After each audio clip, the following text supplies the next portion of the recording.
La filière logistique se porte plutôt bien. Ses activités représentent 5,9% de l'emploi salarié privé total en Normandie, ce qui est un chiffre qui est supérieur à celui de la moyenne nationale qui est établi à 4,7%, donc ce qui montre sa dynamique.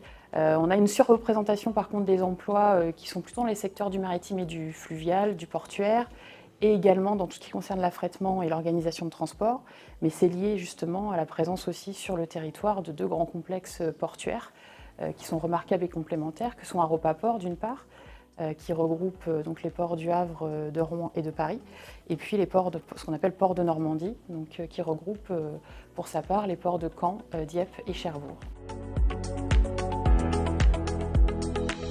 En fait, on fait face à plusieurs grands enjeux qui sont d'une part liés aux nouveaux modes de consommation. Les Normands commandent beaucoup sur Internet, donc ça vient évidemment modifier l'organisation des chaînes de transport, de la logistique, avec des besoins différents. On a besoin effectivement de pouvoir stocker et d'avoir des zones d'entreposage qui soient situées à proximité des centres urbains.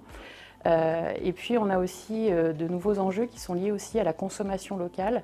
Les Normands veulent consommer plus local, plus avec des produits de proximité, et donc ça vient effectivement rebattre un peu les cartes, et il y a certains transporteurs qui s'intéressent beaucoup à cette logistique.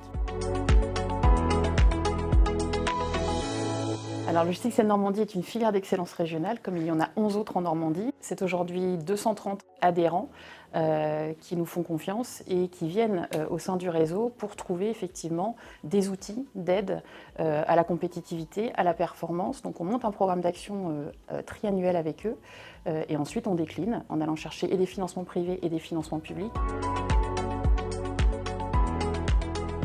Les sujets de préoccupation majeurs pour LSN sont avant tout les sujets de transition. Donc accompagner nos entreprises justement à opérer la transition, surtout sur les volets énergétiques et climatiques. Et puis bien évidemment, il y a aussi les sujets qui sont liés donc au recrutement, on en a déjà parlé. C'est essentiel aujourd'hui, les entreprises, pour pouvoir continuer à se développer, ont besoin de recruter des compétences.